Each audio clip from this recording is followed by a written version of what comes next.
Assalamualaikum warahmatullahi wabarakatuh. Kami dari kelompok 1 akan mempresentasikan mengenai materi ANOVA. Kelompok kami terdiri dari yang pertama ada Suraya dengan NIM 4122101108. Kemudian ada saya sendiri Atika Fitriani Jais dengan NIM 4122101119. Kemudian ada Edelwis Rosa Adelia dengan NIM 4121011112. Kami dari kelas ABT 2D pagi. Selanjutnya, materi akan dibacakan oleh Adel. Pada Adel, dipersilakan. Analisis varian atau ANOVA. Konsep dasar ANOVA. Yang pertama ada konsep dasar ANOVA. Analisis varian atau analysis of variant atau ANOVA adalah suatu metode analisis statistik yang termasuk ke dalam cabang statika inferensi. Uji dalam ANOVA menggunakan uji F karena dipakai untuk menguji lebih dari 2 sampel. Dalam praktik analisis, varian dapat merupakan uji hipotesis atau lebih sering dipakai maupun pendugaan atau estimation, khususnya di bidang genetika terapan. Dengan kata lain, ANOVA merupakan suatu teknik untuk menguji kesamaan beberapa rata-rata secara sekaligus. Tujuan dari penguji ANOVA adalah untuk mengetahui apakah ada pengaruh dan berbagai kriteria yang diuji terhadap hasil yang diinginkan. Misalnya, seorang manajer produksi menguji apakah ada pengaruh kebisingan yang ditimbulkan oleh mesin-mesin produksi di pabrik pada hasil perakitan sebuah komponen yang cukup kecil dan sebuah sirkuit yang memerlukan konsentrasi yang tinggi dan seorang operator rakit. Contoh lainnya misalkan penjualan produk, hasil produksi produk, gaji pekerja di suatu perusahaan nilainya bervariasi antara satu dengan yang lainnya. Hal ini berhubungan dengan variasi dan rata-rata yang banyak digunakan untuk membuat kesimpulan melalui penaksiran dan pengujian hipotesis menggunakan parameter. Maka dari itu dilakukan analisis varian yang ada dalam cabang ilmu statika industri, yaitu ANOVA.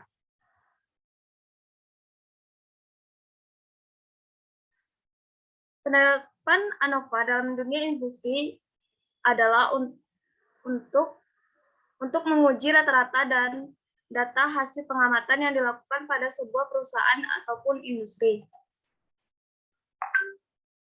ANOVA atau Analysis of Variance digunakan untuk melakukan analisis komparasi multivariabel. Teknik analisis komparatif dengan menggunakan tes atau T, yakni dengan mencari perbedaan yang signifikasi dari dua buah main hanya efektif bila jumlah variabelnya 2. Untuk mengatasi hal tersebut, ada teknik analisis komparatif yang lebih baik, yaitu Analysis of Variance yang disingkat dengan ANOVA, ataupun asumsi dasar yang harus terpenuhi dalam analisis varian. Analysis of variance adalah sebagai berikut.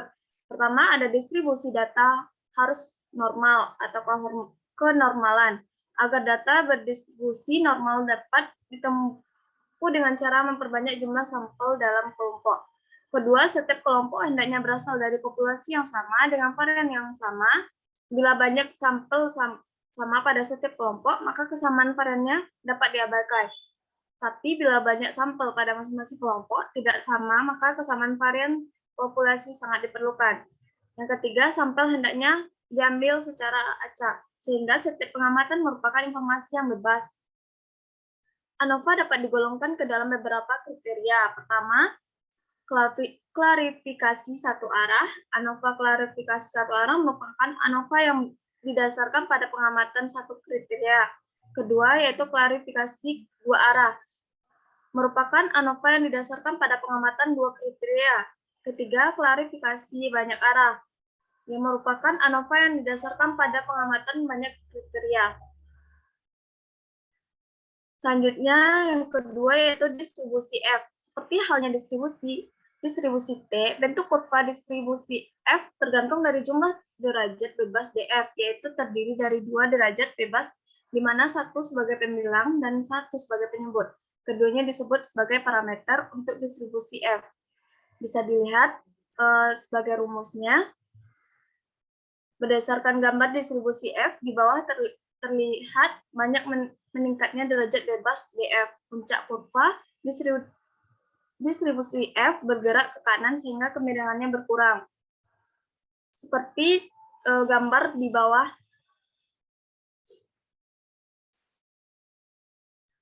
Contoh, tentukan nilai F untuk derajat bebas 8 untuk pembilang DVN dan 14 untuk penyebut DVD, serta 0,05 luas daerah pada ekor sebelah kanan kurva distribusi F. Sesuai dengan tabel yang ada di samping, yaitu tabel 12.1. Yang ketiga, analisis seragam satu arah. Pada pembahasan kali ini, dititik beratkan pada pengujian ANOVA satu arah, yaitu penguji ANOVA yang didasarkan pada pengamatan satu kriteria. Setiap kriteria dalam pengujian ANOVA mempunyai level. One way ANOVA test bertujuan untuk menganalisis hanya satu faktor atau variabel. Sebagai contoh, dalam pengujian kesamaan rata-rata untuk skor mahasiswa dengan 3 metode berbeda, dalam hal ini disebut hanya ada satu faktor yang mempengaruhi skor mahasiswa, yaitu metode. Jika 3 dosen yang berbeda dengan 3 metode yang berbeda, di sini ada 2 faktor yang mempengaruhi skor mahasiswa, yaitu metode dan dosen. Hal ini berarti bukan uji satu arah. Uji analisis seragam satu arah selalu memiliki daerah penolakan atau rejection di sebelah kanan dari ekor kurva distribusi F.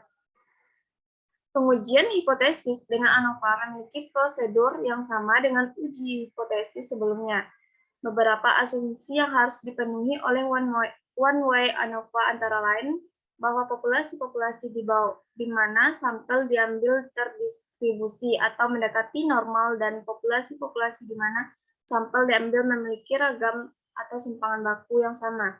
Di samping itu, sampel diambil dari populasi yang berbeda secara acak dan independen. Nilai statistik uji F untuk pengujian hipotesis dengan ANOVA merupakan rasio dua ragam, yaitu ragam antara sampel atau MSD dan ragam dalam sampel MSW. Saya kembalikan ke moderator. Selanjutnya, materi selanjutnya yang akan saya bawakan sendiri. Seperti yang bisa kita lihat, ada gambar. Keterangannya itu X sama dengan variabel X, K sama dengan jumlah perlakuan atau treatment, NI sama dengan ukuran sampel I, TI sama dengan total nilai variabel dalam sampel I, N sama dengan jumlah semua sampel, sama dengan N1 tambah N2 tambah N3 tambah dan seterusnya. Sigma X sama dengan total nilai X dalam semua sampel, sama dengan T1 tambah T2 tambah T3 dan seterusnya. Sigma X2 sama dengan total kuadrat nilai X dalam semua sampel. Contoh, terdapat 3 metode pengajaran dalam mata kuliah statistika bisnis. Di akhir semester diberikan tes yang sama pada 15 mahasiswa dan diperoleh skor sebagai berikut. Bisa dilihat di sini ada tabel. Contoh soal analisis seragam satu arah seperti ini, ada metode 1, metode 2, dan metode 3. Kemudian menghitung nilai statistika uji F. Di sini kita memakai 3 metode. Bisa dilihat selanjutnya. Contohnya, merujuk pada contoh soal sebelumnya tentang skor 15 mahasiswa yang diambil acak dari 3 kelompok metode pengajaran dengan tingkat signifikan 1%. Dapatkah kita menolak hipotesis 0 bahwa skor seluruh mahasiswa dengan masing-masing metode pengajaran adalah sama? Asumsikan bahwa seluruh asumsi untuk uji ANOVA satu arah telah terpenuhi. Jawabannya yang pertama, tentukan hipotesis 0 dan hipotesis alternatif. Katakan U1, U2, dan U3 adalah rata-rata skor seluruh mahasiswa yang diajar dengan metode 1, 2, dan 3. AO sama dengan U1 sama dengan U2 sama dengan U3. semua rata-rata skor dari 3 kelompok adalah sama. H1 sama dengan semua rata-rata dari skor dari 3 kelompok adalah tidak sama. H1 menyatakan bahwa sedikitnya satu rata-rata populasi berbeda dengan dua yang lain. 2. Pilih distribusi yang digunakan karena kita membandingkan 3 rata-rata populasi yang terdistribusi normal, digunakan distribusi F untuk melakukan pengujian. 3. Tentukan daerah kritis. Tingkat signifikan adalah 0,01. Karena uji ANOVA satu arah, maka daerah ekor kanan kurva distribusi F adalah 0,01. Kemudian kita perlu mengetahui derajat bebas. DF untuk pembilang K-1 sama dengan 3 kurang 1 sama dengan 2. DF untuk penyebut N kurang 1 kurang K sama dengan 15, kurang 3 sama dengan 12.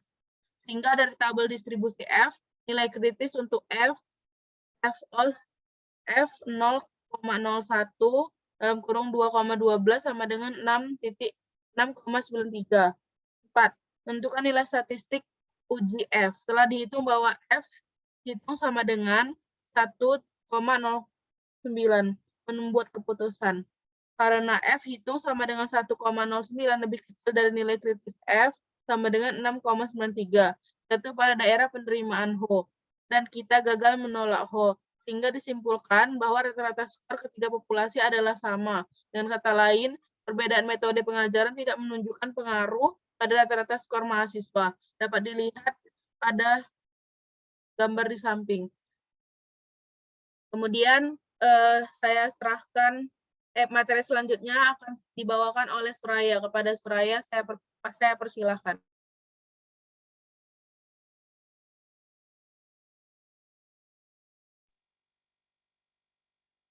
4.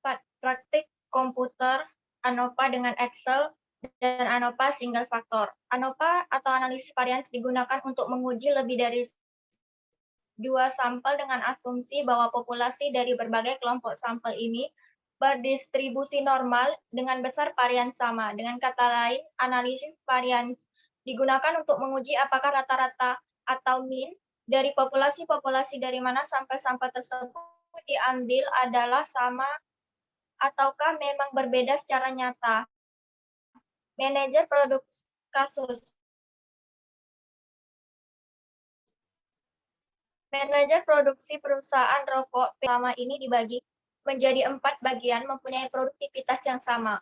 Untuk itu diambil sampel sebanyak masing-masing 10 karyawan yang diamati produktivitasnya selama waktu tertentu.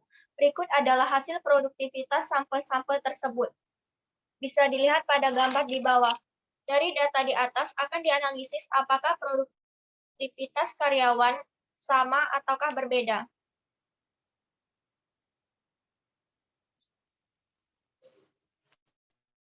Langkah perhitungan.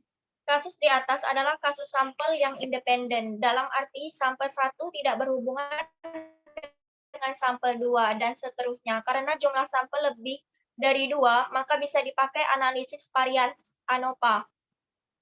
1. Masukkan data di atas pada lembar Microsoft Excel seperti berikut ini. Kedua, pilih menu Tools, lalu buka pilihan data analisis, biasanya terletak paling bawah, yang ada pada menu Tools tersebut. Yang ketiga, tampak tabel berisi alat-alat analisis statistik.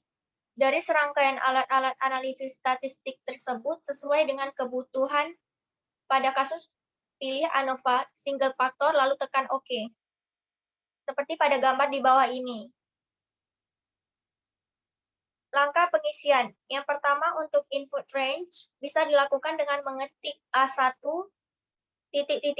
D11 atau mengklik icon yang terletak di kanan kotak putih pada baris input range. Terlihat gambar berikut. Gerakan pointer mouse ke sel yang dituju yaitu A1, tahan tombol mouse dan gerakkan sampai sel D11, lalu lepaskan tombol mouse. Jika benar, maka sel A1 sampai D11 dikelilingi oleh garis-garis kecil yang bergerak-gerak. Selain itu, tekan icon di kanan range untuk kembali ke gambar semula, atau menu ANOVA single faktor. Kedua cara tersebut akan menghasilkan keluaran yang sama. Yang kedua untuk kolom group by, untuk kasus ini pilih kolom dengan mengklik bulatan di kiri kolom. Dipilih columns karena data di-input dalam 4 columns, yaitu sampel 1, sampel 2, sampel 3, dan sampel 4. Yang ketiga, untuk columns labels in first row, karena pada input range dimasukkan unsur non-angka, lihat input range di mana sel A1, B1, C1, dan D1 adalah sebuah kalimat. Maka pilih pilihan labels in first row, keterangan pada baris pertama, agar kalimat tersebut ditampilkan pada output.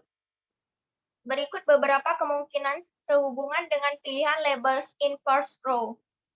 Yang pertama, input range mengandung data non-angka. Jika pilihan labels in first row dimasukkan, output akan menolak dengan pesan input range contains non-numeric data, yang artinya input range mengandung data non-angka.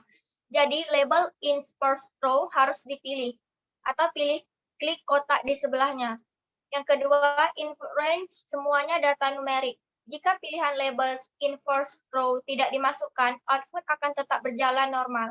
Karena itu, dalam hal ini pilihan labels in first row bersifat opsional atau bebas. Yang keempat, pada kolom alfa untuk keseragaman ketik 0.05, yang berarti tingkat signifikansi adalah 5%. Yang kelima, pengisian pilihan output option untuk keseragaman output akan ditempatkan pada workbook dan worksheet yang sama, hanya pada range yang berbeda, tepat berada di samping kasus di atas. Untuk itu, pilih option output range dengan mengklik sisi kiri pilihan tersebut, kemudian klik icon di sisi kanan pilihan tersebut. Setelah tampilan icon output range muncul, tempat pointer pada sel F1, lalu tekan enter untuk kembali ke menu ANOVA. Yang keenam, setelah seluruh pengisian dianggap benar, maka tekan OK untuk lihat output di ANOVA seperti pada gambar di bawah.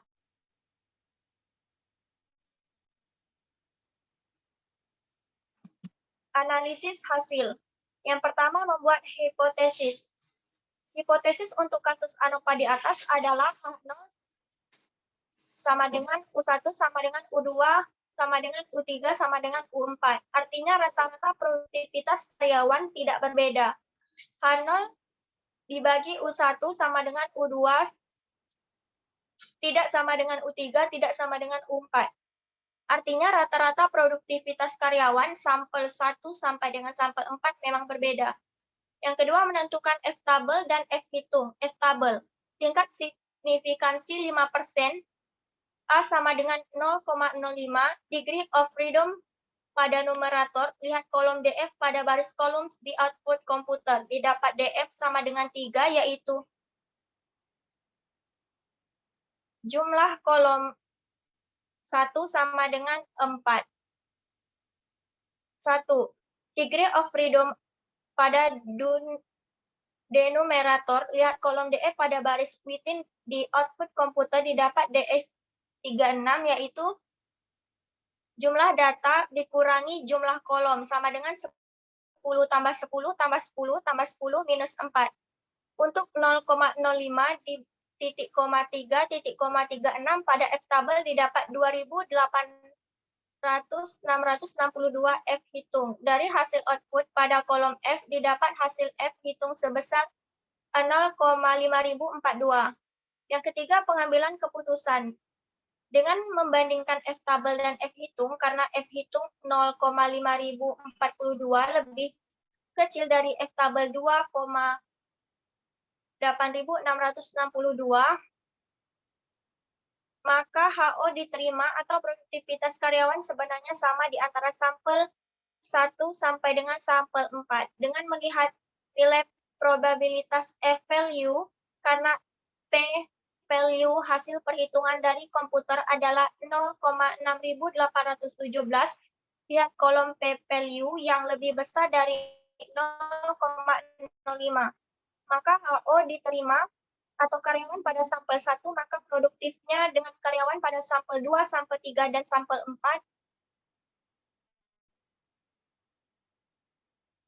sekian, saya kembalikan ke moderator. Sekian presentasi dari kelompok kami. Apabila ada kesalahan, mohon dimaafkan. Assalamualaikum warahmatullahi wabarakatuh.